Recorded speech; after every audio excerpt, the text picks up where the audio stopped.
Welcome to the Bible Momming Podcast, where we are parenting by the book. I'm your host, Paula Whidden. This podcast is for women who struggle with regular mom stuff, but also long to have their kids grow closer to Christ. It's a lifetime journey, and we're in it together. As a real mom, you just never know where I'll be podcasting from, but I'll always be available for you. Now let's get started. Hi, I'm Paula Whidden. I'm your host here on the Bible Momming Podcast. I'm a youth and children's pastor, and I've been ministering to families of all ages for over 30 years. I'm here in my home office while one of my daughters is at work and the other's at school. I'm sipping on my Arbonne protein shake because, honestly, I don't like to have too much mental energy to have to put into my personal lunch prep, you know what I mean? Recently, I was speaking at a MOPS group, which is a great organization, and I loved getting a chance to speak there. And afterwards, they had this Q&A. I was asked, what are some tips for communicating with kids when I don't have parents who did that with me? So because of that conversation, I wanted to create this podcast all about conversations with kids. It's one of those things that can easily be forgotten by those of us who do it all the time. See, I've been talking with kids since I practically was one, and I've made my share of mistakes, believe me. There's a lot I've had to learn, especially with my own kids, and discovering their different personalities and how they handle things. But I have a few things that I've been able to put together that should be really helpful for you. Now, there are some great articles that exist out there. The American Psychological Association has some and different things that exist. But these are things that I kind of came across, and I'll give you my own little spin on them. One really important thing is, regardless of your kid's age, notice times when your kids are likely to talk the most. So if your kids get chatty at bedtime, which it seems like everybody does, unless they're just an immediate conk out person, that's a great time to have conversations. You know how schools will often say, hey, you should read to your kids before you go to bed. Well, it's kind of funny because we started doing that and we discovered that we had some of the best conversations. My kids asked strange things, and I was surprised by the things that they wanted to know about me. Like, for example, when my kids were younger, they would ask me what the scars were on my body. See, I've been in 2 major car accidents and I have many, many scars on my body. And so my kids would ask me about my scars. And they didn't understand all the details. They weren't, it wasn't like they were imagining mommy all broken up. They just wanted to know what that thing was. And they, over time, were figuring out what that meant. And so I discovered that it was okay to share my scar stories with my daughters. And it was funny because that was like, there was a certain season in our life where, no joke, they literally would point to, how about this one? Tell us about this one tonight. How about this one? Tell us about this one tonight. And bedtime became a great time to chat. They like it. And to this day, my children are teenagers now, and they will come in, give us hugs, and they'll want to talk about something. So find when your kids are most likely to talk. Now, it might be before dinner. It might be in the car. I love car conversations. They are fantastic, mostly because nobody can run away. And because, well, I get to decide what is allowed in the car. So if we want to listen to music, I decide if it's okay to listen to that song, because we don't allow the electronic stuff to go on unless we're on like a long car trip or something like that. But, you stay off your phones when you're in the conversation with each other because, hey, people matter more than things, right? So these are the conversations that you will have to possibly start once you discover when their best times are. And good questions will go a long way for you. Now, one trick for a good question: avoid the yes or no answer questions. If you know that as you're asking the question, the answer is going to be either yes or no, figure out a way to reword it. Like instead of, so, did you have a good day? How about, hey, who did you talk to today? Or what was something funny that happened at school today? Things that are different. Get them to talk about something that's not a yes or no question. And you are going to have to start the conversations a lot of times because kids don't always know what to talk about. They'll make statements. Sometimes they'll ask you questions, which is awesome. I mean, one of the best things about being a parent is having your kids come to you for their questions, right? It can be annoying, I'm not going to lie about that. When my girls were little, the expression, hey, Mom, I have a question, was it was heard probably 12 times a day. And that can get overwhelming. But my kids are older now. And I'm realizing as I'm looking back how glad I am that they asked me these questions.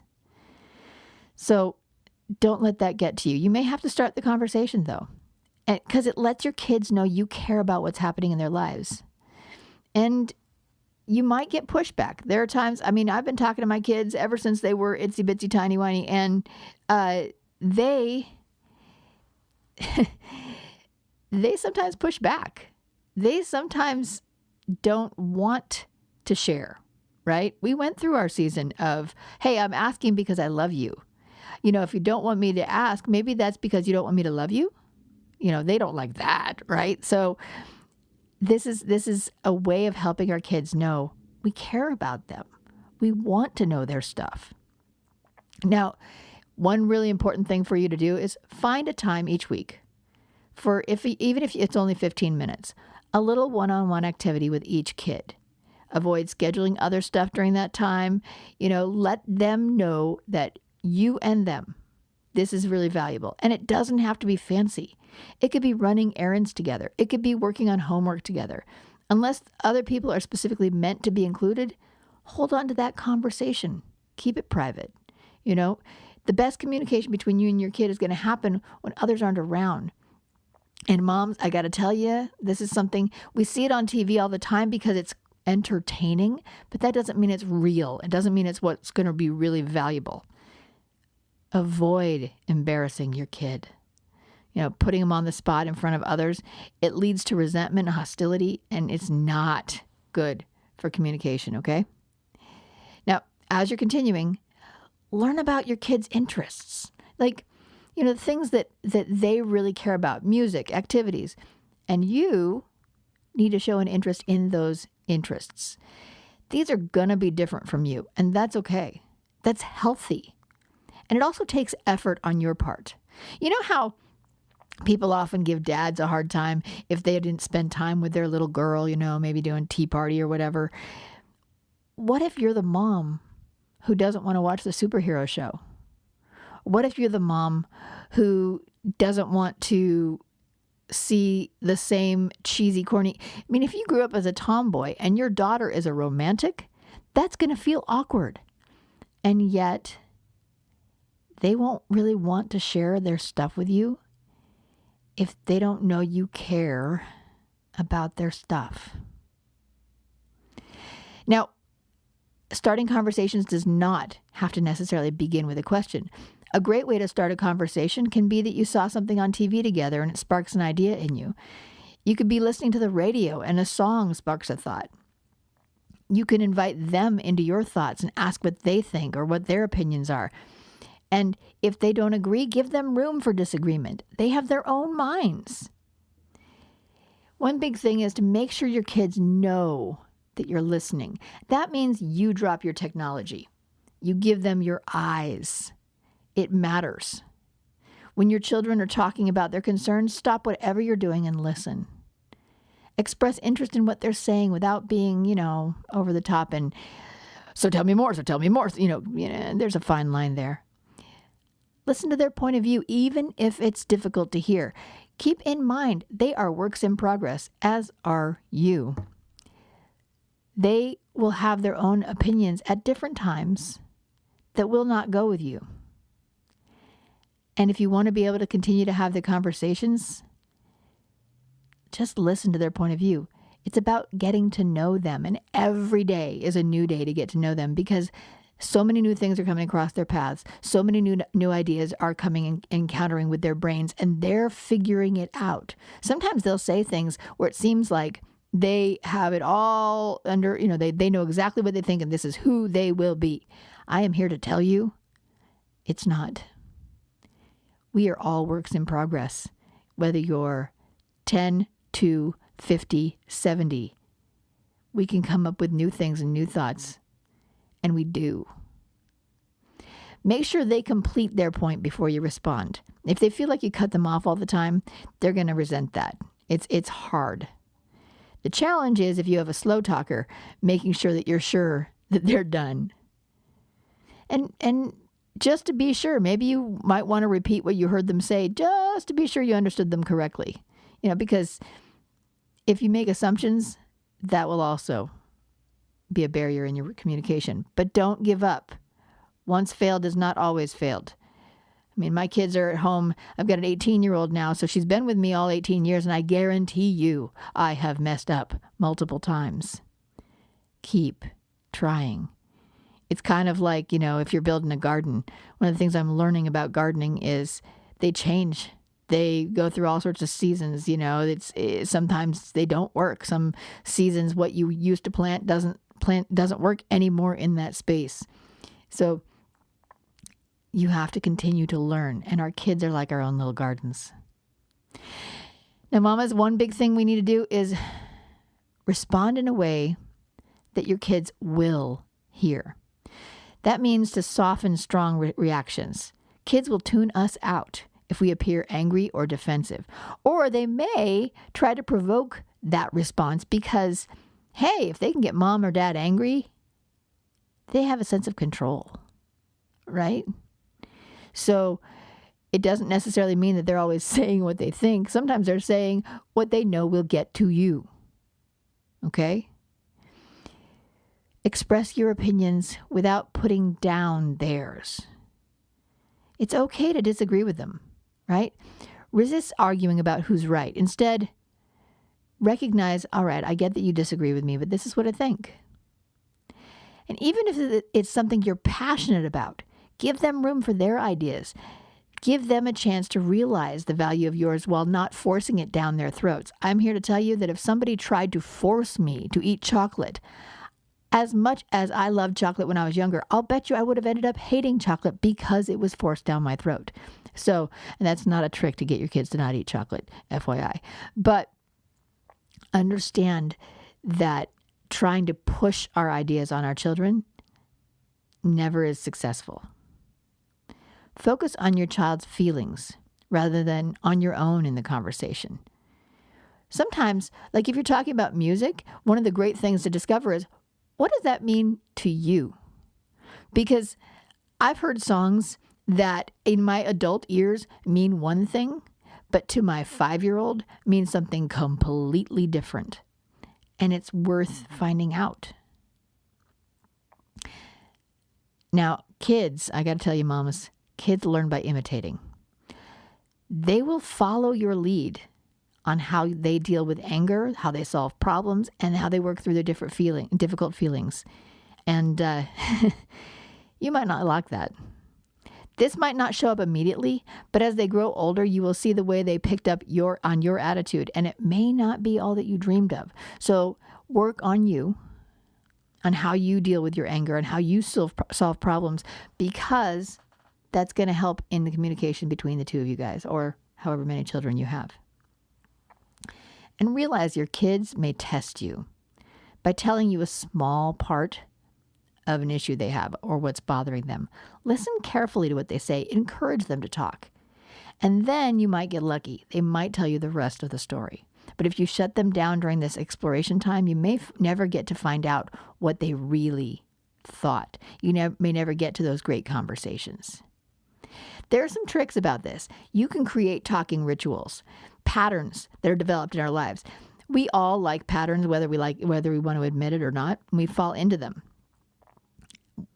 If you want to know how well that works, ask, if you have your parents are still around, ask them who takes out the garbage and ask them how long they've been doing it. Chances are it's a pattern that developed and it just kept going. All right, so what you want to do is seek out times to talk with your kids that will be a part of a pattern. For us, one big thing is talking right after school. And it's really funny because I remember being, the mom in the line waiting to pick up my elementary kids and trying to find ways to get them to share about their day. I had to go on campus. I had to volunteer in class to realize how the class was set up. And then I could ask them, hey, who's in your group now? Or, because I didn't know there were groups until I found that out. Or I can say, so what did your group work on? Or, things like that. And by by me taking that effort, then it made it easier for us to talk in the car. But you guess what happens now? So we started doing this back when they were in elementary school. We're talking kindergarten. We started doing this. Now I'm picking up my high school freshman, and when she gets in the car, the first thing she starts to do is she starts telling me about her day without me even having to try to get it out of her. It's a pattern. It's one of our rituals. So seek out ways to create your patterns and practice, practice, practice. Now, mamas, this sounds silly, but this is true, okay? Be a person with your kids. You're going to always, by the nature of who you are in their lives, you're going to be mom. You just are mom, right? But when you're having these conversations, respond with your child with real emotion. Don't go over the top with your reactions just to be over the top. Don't be the therapist. Remember, treat others the way you want to be treated. And that is going to apply as a parent too. How would you want your parents to have talked to you? Think about that. And then start trying that with your kids. And if it turns out that's not how your kid responds, well, then you learn and you try something different. But be a person. You already are the mom. And I got news for you. You count too. I know it's a big child-centered world, right? But if you talk about yourself, your kids are going to end up talking about themselves. Next time you're at dinner, spend a few moments opening up about your day, right? Your child will very probably interrupt you.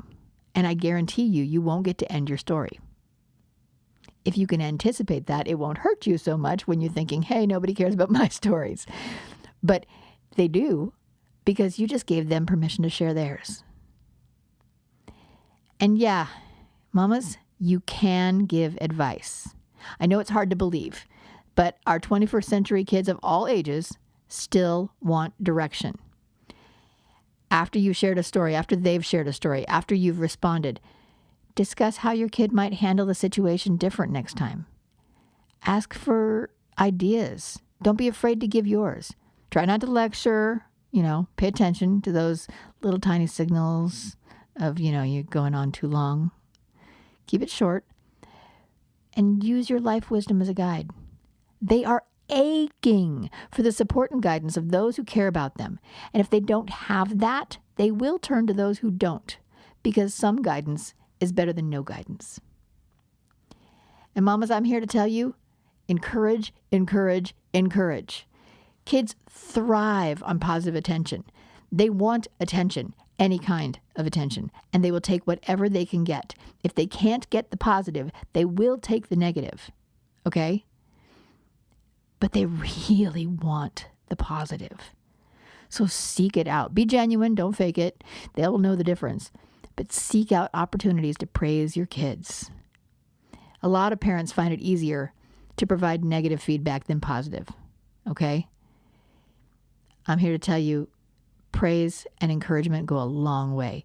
And find those things that are unique to each of your kid so you can praise them for something special about them that you're not praising about their brother or their sister. Because this way they have their own space in the world that they know they can build on. I know that listening and talking is a key to healthy connections between you and your children. Parenting is hard work, and maintaining good connections with your teens as they get older is challenging, especially since parents are dealing with many other pressures. When you put in the work to build these conversational skills early, they will pay off as your kids get older. But if you did not know this stuff and you're just getting started now, don't give up. They do value you and your opinions. You're the only mom they get, and you matter to them.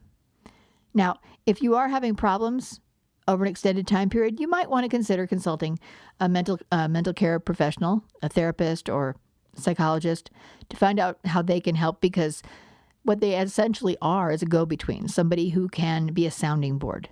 And this is valuable. It's also great to have other adults in their lives that they can also connect with.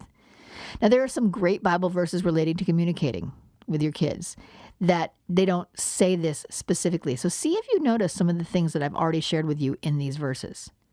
Keep in mind the Bible was written to men because men were the ones who could read, all right? And not even all men at the time. So when it says fathers, Also think mothers, okay? In Ephesians 6:4, it says, "Fathers, do not provoke your children to anger by the way you treat them. Rather, bring them up with the discipline and instruction that comes from the Lord."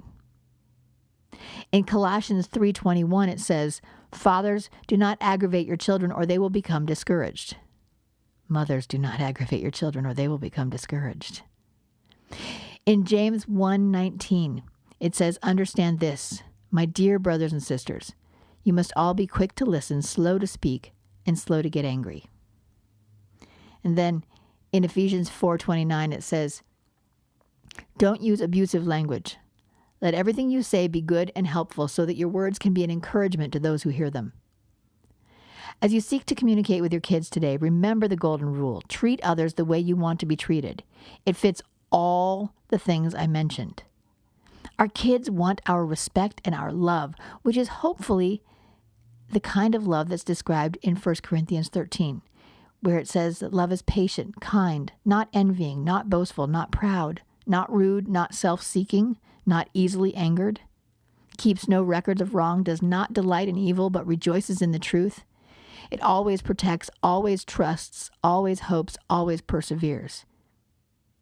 If that is how we seek to love our kids, our conversations will be amazing. Now, this podcast came about because of a question I was asked. If you have a question that you'd like to ask, please go to BibleMomming.com/contact. That's BibleMomming.com/contact. I would love to know your questions.